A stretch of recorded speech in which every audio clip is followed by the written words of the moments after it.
So we've just wrapped up the podcast for this week. So what we're doing is it started off talking about the old objection. I'll just do it the other side of Christmas, or it all sounds great. But then we kind of transitioned into pre-handling objections in general, and all of the details involved. We gave some examples, but why we prefer it that way as opposed to others. Yeah. We made a distinction between what it looks and feels like as a salesperson, but also as a prospect. If objections are pre-handled, we give definitions of what we mean by that, as opposed to reactively, dealing with the late, it's usually late, and it's usually after price, objection that comes up at the end of a lot of salespeople's calls. So we talked about the different philosophy, the different, outcomes, how we personally have experienced both ways of selling, the conclusions we came to on the back of that. So I'm not sure whether we did role plays in this one like we did last week, but I think there's some prescriptive stuff in here for the viewers, i.e., okay, I could bring that into my calls. So look forward to hearing the feedback as always, and a fun call. No role plays in this one, but a lot of examples, and this is definitely applicable. I think there are some areas that we could expand on in future podcasts, and if you want us to, chuck it down below. But I hope you enjoy this one. Sounds good, James. Cheers. All right. So, James, I wrote today, actually, I posted about how I'm in a really busy time of year right now with the one client I still sell for. And I know that a lot of accounts out there, it's quiet right now and everyone's resting, and that's fine. But with my particular account, it gets really hot mid-December until about mid-February. I've got like a 3-month window where it goes crazy. It's just started and it's crazy. I had 5 sales calls today. Anyway, here's my point. I wrote about how through the month of December, I've seen a lot of sales coaches, sales professionals, talk about dealing with, the classic scenario. Get to the end of a call, you think it's gone pretty well, you try to close them and they say, James, sounds amazing. I love your offer. I definitely want to get started. Listen, let me just get through the Christmas holidays and we'll be sure to start in early to mid-January. A version of that. I've seen quite a lot of people, sharing their thoughts and experiences on how to handle that. I talked in my post today about how I haven't had that scenario play out once in the probably 50 sales calls I've had in December. Not once, including today, where I had 5 sales calls today, and not once did it come up. 3 sales, 1 early disqualification, and 1 no-show before you ask. Not once did it come up. So I guess that got me thinking, I'm sure you've had your version of that play out, because it's not just about Christmas. There's Black Friday, there's changes in payment terms, there's end of financial year, there's tax season, there's a million externals that you can bring in that bring this sort of scenario in play. So it got me thinking, I'm pretty sure you've A, experienced it, and B, have some thoughts on how to handle moments like that. So I thought that could be a good talking point. Share some of our experiences, maybe give some tips, and hopefully the audience finds some value in it. So what are your thoughts on that? My thought process about that is exactly the same as any other objections that come up. Yep. You pre-handle them. You deal with them before they even become an objection. And that way, if you're pre-handling something earlier in the call, there's no tension, because when you get to the close, people have already said no. They know what the salesperson is going to do next. And there's all of this pressure that comes in. And then that's why it does turn into an objection battle, because you're fighting the prospect at a pressurized part of the call. So with all objections and with any offer, there are always specific objections at times of year or attributes for whatever you're selling. They're going to come up. So my process is always bring them to light before they even become an issue. Yep. And more importantly, figure out if there are genuine deal breakers in there, as in things that aren't going to come up. Now, I mean, we both start the call with different variations of the same thing. This is what the calls are going to look like. This is where we could end up. Is there anything that you foresee getting in the way of that? Where are you as a start point? But then adding in that timing element, as in what's the rationale behind doing this now, as opposed to waiting for the other side of Christmas, or as opposed to waiting for weeks or months down the track. Yep. So my logic is just remove them if they're a problem. So maybe we focus on pre-handling then, because really what I was saying was pre-handling. I was just giving a specific example, but it sits under the umbrella of, with objections on a call, do you pre-handle them? Do you get ahead of it? Do you bring it up on your terms? Do you deal with it early? Do you initiate the subject matter? Or on the flip side, do you basically ignore all of that, hope none of it comes up, and even when it comes up, probably later in the call, you just deal with it then. So maybe we talk about that, because that's the meta of which my example sits under. What are your thoughts? I love it. All right, so let's talk about that. So when we say pre-handled objections, what do you mean by that? What do you like when do you bring it up? Do they what does that mean in your world? What does that mean? Let's get some definitions out the way. I bring it up. Okay. Every time. There are some sales coaches out there that that they say don't bring up any potential objections. Just hope that they don't bring it up. You'll give them ideas. Yeah. I've heard that you can't have them think about the thing that they're already thinking about. That's right. So there are a few different ways that I'll go about it. But the first thing that I do when I'm mapping out a scripting process, sales process for a new offer, is I look at the genuine deal breakers. Yep. So for example, one that I was actually working with someone on this morning is that it was a lead gen agency, and they were worried that most of their clients, they're worried that they work just on LinkedIn. And if they advertise anywhere else, they're not going to be able to target their ideal clients. So instead of waiting for that objection to come up, you can bring it up, say, hey, you'd be surprised how many people we speak to that say that even though they do most of their work on LinkedIn, they're worried about advertising over here and their ideal client base won't be there. Yep. But what I would say to those people is, or have you considered? Yeah. And you're bringing it up and they're like, oh, actually, yeah, I did think about that. So you've solved a problem before it even came up. So what's the psychology, in your view, behind pre-handling? Like, what does that tap into in a positive sense, and what does that downplay, remove, or avoid in a negative sense? Like, where does it come from in terms of your motive to do that? So the problem with waiting until it has come up later in the call, there's just so much pressure. They've already said no. And even if you've managed to keep it calm, collected, and pleasant up until that point, all of a sudden something in their internal dialogue, and they're going to be knowing it, it's like, this is the close. Now they're going to try and pressure me. I've been here before. And your cheap Wish version, or probably now Temu version of salespeople, they all throw out the same canned lines, and the prospect is ready for it, and all of a sudden they're defensive. So the psychology is, if you bring it up yourself earlier in the call, before it's a point of contention, it's a conversation. You're actually communicating and collaboratively working through something together with them before there's any pressure on it. Okay. For me, it's like nothing disarms. And remember, you're a salesperson, they're a prospect. You're a stranger to them. You know, salespeople, rightly so, have a terrible reputation. It doesn't mean we're all terrible, but our reputation precedes us. I'm on guard if I know I'm going to deal with a salesperson. Until they've proven I don't need to have my guard up, you know, I'm thinking maybe Andy Elliott or someone like that's waiting for me. So if someone like that's waiting for me, my guard's got to be up. I'm not going to share anything. Exactly. Even walking into a department store, I'm exactly the same. Exactly. So you're up against that as a start point.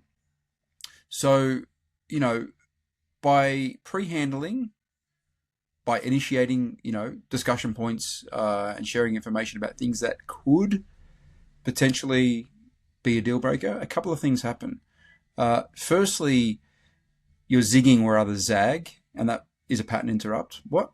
Salespeople don't normally talk like this. Maybe this guy's not a salesperson. Maybe he's just an honest customer service guy who's got my best interests at heart. I mean, this is all on the subconscious level. They're not actively thinking this, but they're kind of feeling this. So they start to see you. They start to see you different and feel different around you in a positive way. And nothing disarms and builds trust like honesty. And especially honesty that they might know deep down you didn't have to share, and they might not have realized on their own, and it's in their best interest. So all of these actions that you're doing are pattern interrupting them to stop looking and feeling like you're a typical salesperson, one who's dangerous, because your only motive is to close them. You'll do whatever it takes to get a sale that doesn't align with their self-interest. It's not a pleasant experience to be on the receiving end either. So you're zigging away from that. And secondly, you're building up trust and confidence. And you're also showing you've got nothing to hide. These are all very pleasant things, and they change the energy of a call. And the third and final thing is it gets the prospect, when this happens, to rule out that objection as not being an issue, and they put a line through it, not you. And then guess what? That objection doesn't come up later in the call. So, they did the heavy lifting to overcome an objection before it even came up. So all of these things remove roadblocks, remove friction points, and build tremendous amount of trust and goodwill, and have them feel very differently around you, which then underpins the rest of the call. And because a lot of the things you're dealing with at the start are their ability and willingness, to buy if it meets their criteria. Once that's all dealt with, the ability and willingness, then it's just do you like it? And if so, what do you want to do?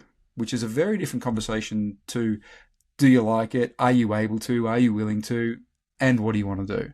So you've done so much heavy lifting at the start of the call. It comes so easy after that. And if we're going to have a conversation about objections, if you really are broke, if you really don't like the color purple and only offer purple, that's fine. You have every right to be in that position. But guess what? I'd rather have that conversation at minute 5 than minute 55. If that conversation is going to happen on this call, I'd rather it at minute 5 than minute 55. So they're the reasons why I pre-handle.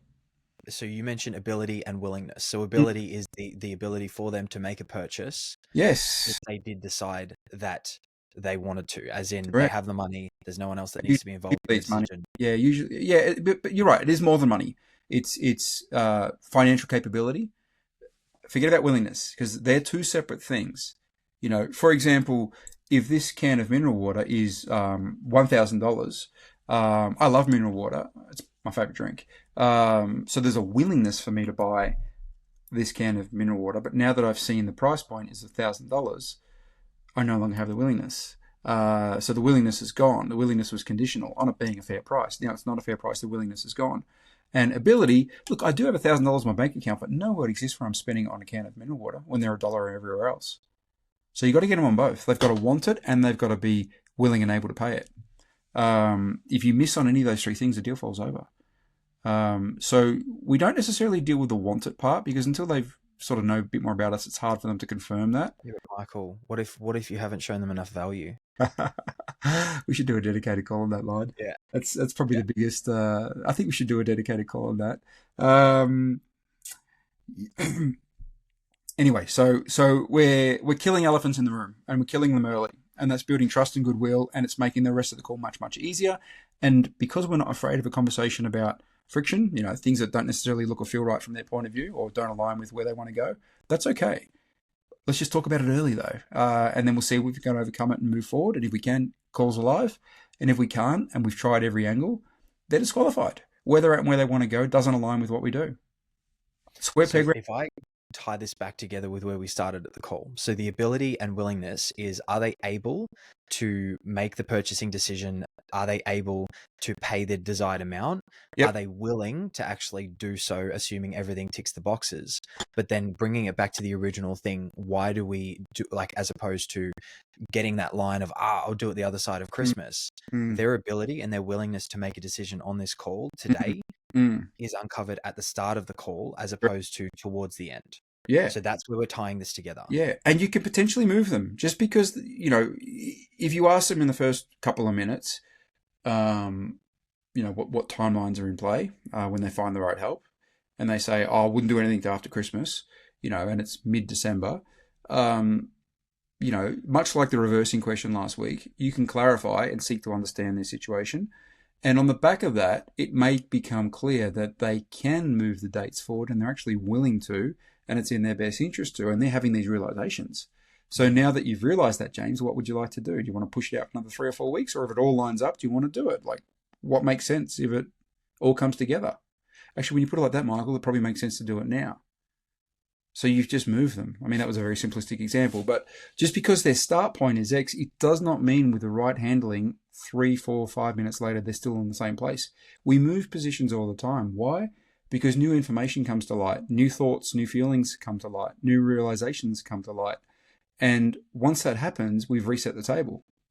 Now we've reset the table. What do you want to do?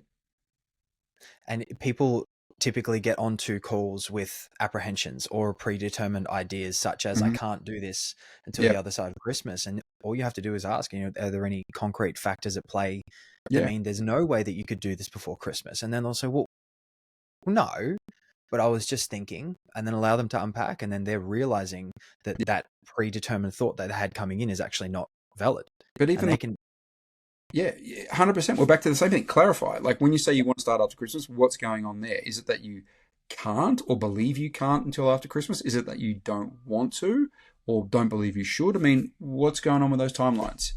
They answer it. And then on answering it, they might realize the words just left their mouth and like, oh my God, that sounds so stupid. Like that's not true at all. That often happens. You know, we have an internal narrative, but as soon as we actually say the words out loud, I have to sort of stand behind them and defend them. I'm like, I can't stand behind and defend these. These are silly thoughts. There is no reason why I can't do it now. Like, you know, so, I mean, there's a whole skill set in how you do that. But the bottom line is, start point doesn't have to mean the end point, and within minutes you can move it. And pre-handling objections, you know, builds tremendous confidence, tremendous trust, drops their defenses. And as I said earlier, if you're going to have an objection conversation, let's have it at minute 5 or minute 10, not at minute 55 after you've tried to close them. And you're looking at your watch like, oh my God, my next call's in 5 minutes. And they've become a different person. They were your best friend for 40 minutes. Your price presented them. Now they're a different person. And you're trying to claw back any semblance of there's a sale here. And the thing you need to add in there is that the salesperson has become a different person as well. Both all of a sudden now they want the sale, and the prospect is being reactive to what they've experienced in the past because they've been on sales calls before, but more importantly, what's just changed in the salesperson. And they're like, here we go again. Mm-hmm. Yeah. No, 100%. Look, when that happens, all of the negative cliches, depending on the situation and the person, but it's very likely that many of the negative cliches come into play. The salesperson gets needy, the salesperson gets pushy, the salesperson maybe starts flying some pressure, maybe starts throwing out the canned one-liners, like, I thought you said you were serious. You know, it's just, so you know, it's just going to a bad place. You shouldn't be there in the first place. If we can get into one example, so say a prospect genuinely between here and what we'll say New Year's, 1st or 2nd, the festive wedge, they've booked time away. They're not going to be able to access their computer. It's a genuine reason. If you were to follow that bouncing ball, the first thing you'll probably do and just unpack, is that the only reason? You sure there's nothing else? That's the only thing stopping you. In that situation, how do you feel about making minor concessions in that? Well, that being the case, we'll get you started now and just give an extra 2 weeks on your course. So if you can access that amount, so if you can access anything over the time, bonus. If not, you're just getting started and it's all sorted before New Year's anyway. You can yes, absolutely. I mean, obviously it depends on the offer and the offer owner, but very often, and it can be something that you can have the offer owner potentially realize is in their best interest if this isn't their position right now. But you can decouple two things: making a decision and taking action, as in making a decision and committing to next steps, and day one of said next steps. You can decouple it. We do it all the time. You know, you've flown out to see me in Guatemala many a time. You bought the ticket and paid for the ticket weeks or months before you stepped foot on that plane. There was a decoupling of your decision to purchase and the action of purchasing and the fulfillment per se of actually getting on the plane. Like, that happens in real life all the time. We can do it in our world as well. So, you know, depending on the offer you're on and the timelines in play, there's kind of two ways you could play that. Number one is, if they said, I can't start to January 5 because I won't have my computer for 2 weeks, you know, you could do one of two things. There's a whole how. I'll just do the what. You could decouple, like we talked about, which is decision and commitment today. Day one of your program starts January 5th, and that's when your 6-month period starts that day. But we leave today with, you know, clarity and commitment. But the action starts in 2 weeks. No worries. Or number two, if you have the ability to do this, you could give them a free 2 weeks to make it a 6-month and 2-week program, knowing it's unlikely that they'll use it during that period, but they lose nothing if that's the case. And if they do get a moment of inspiration, well, there's a nice little bonus for them. So either way, they don't lose. Both of those are better than, well, let's speak again in 2 weeks, James, and we'll get you started then.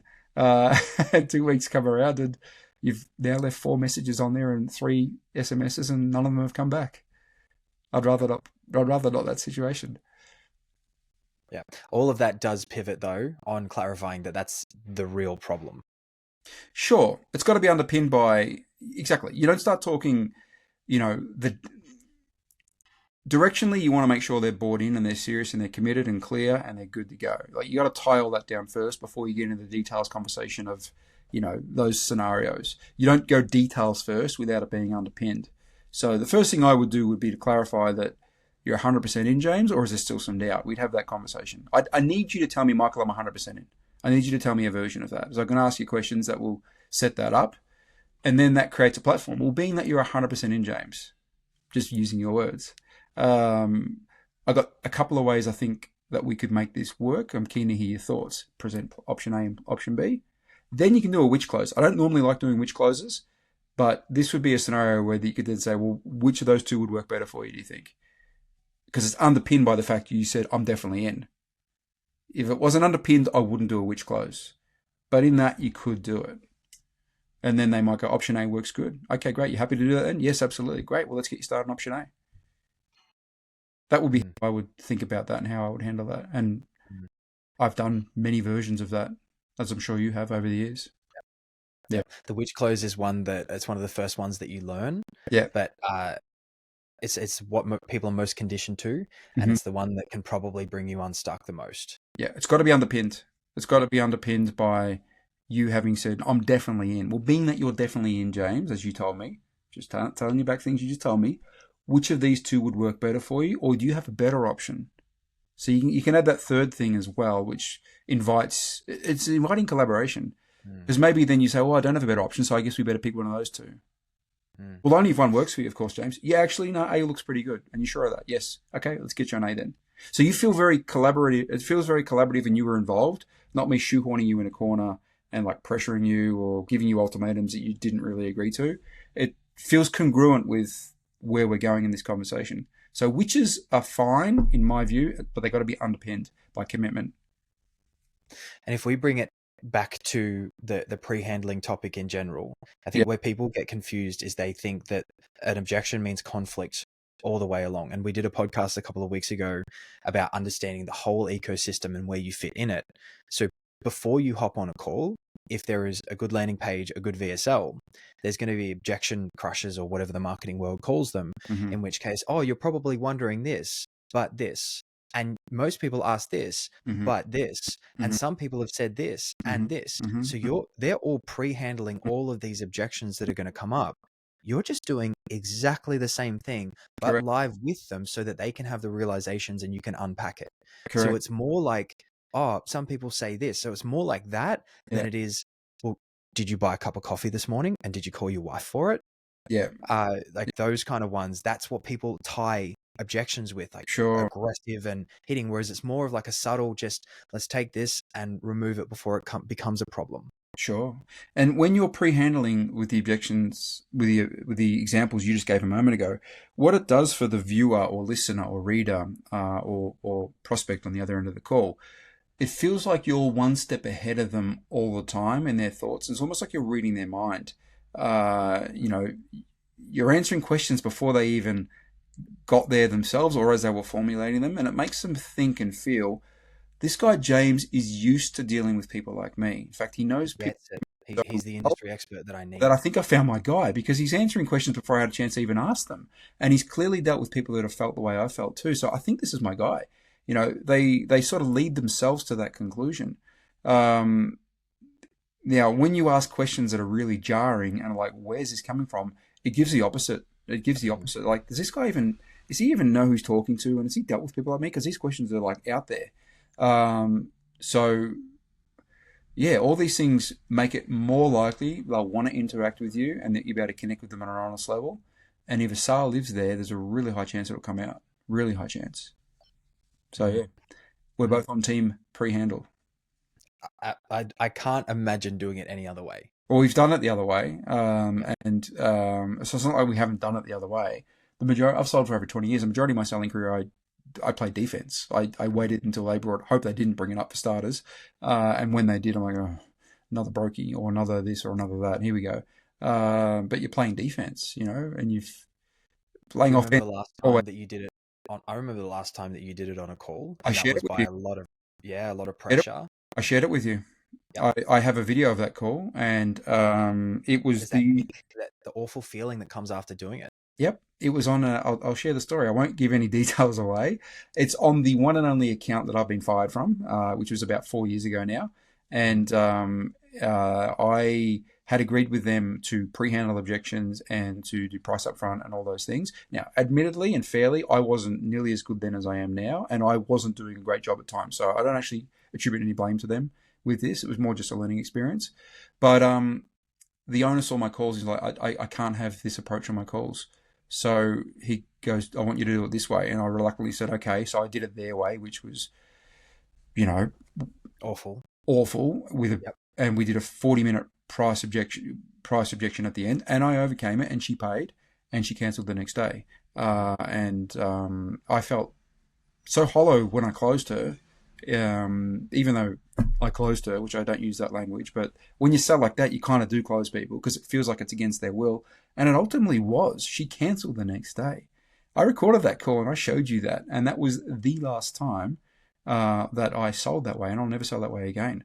Having sold the way we sell now for 4 years-ish, and certainly got a hell of a lot better than I was back then when I was sort of creating and testing it out and all that stuff, there is no comparison. There's none. None at all. If it were better the other way, I'd do it the other way.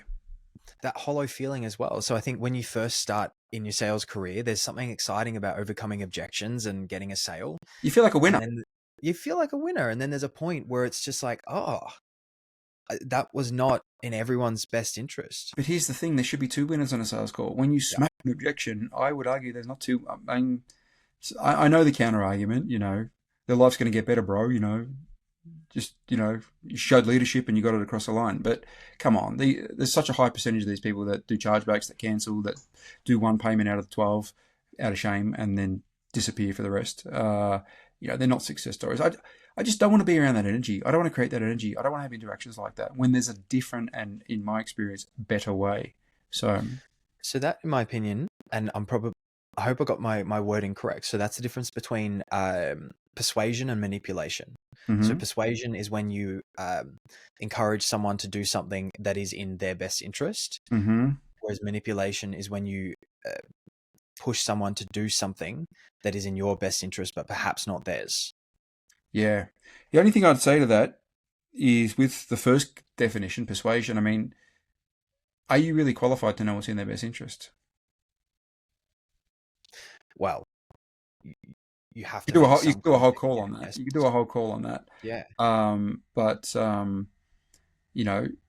think a lot of the time when people are persuading, it's ultimately persuading them to do something that ultimately is in their best interest, which is let's get that commission check and let's get that number and let's get the approval. Well, by extension, if someone at the start of the call, like you said before, if they only want purple or they hate purple and you only offer purple, forcing them into purple when they know that they don't want it is manipulation. Yep. Whereas accepting at that point, you kind of know they've already said it's not in their best interest. Yes. Now, again, without making a massive tangent on moving in their start point, it's possible. We do love tangents. I know I do. So this will be the last one I do today. It's possible that you could have them realize that color's not the most important metric here. XYZ is, and they're not going to find purple XYZ, and they can find blue XYZ with you, and ultimately blue XYZ gets them to a better place than purple and no XYZ, and they've just realized that. So guess what? Color's no longer important. So guess what? Purple doesn't matter anymore. It's possible you can make them realize all that. Yep. But keyword there was realize. I didn't force or I didn't pressure you. You realize, Michael, when you put it like that, I should forget about the color because the most important thing is XYZ. So now you've just moved them. But you just showed enough value, for sure. Yes, it's all about showing value. All about the value. That'll be another call. I think we'll wrap it up here. This was... We'll make enemies when we do the show them the value call. You know that, don't you? Well, offense is taken, not given. Remember? There you go. We wouldn't be offering value to our viewers if we didn't potentially offend some others out there from time to time. Yeah. Cool. We'll call it here. Yep. This was a good topic, and we've already got a couple of the next ones. Yep. Yeah, we better write them down because we do forget these topics because it is unscripted, James. I just put it through AI and note them all out, so we've got them. The responsibility is yours for the next one. Thank you. Perfect. All right, I'll see you on the next one. See you then.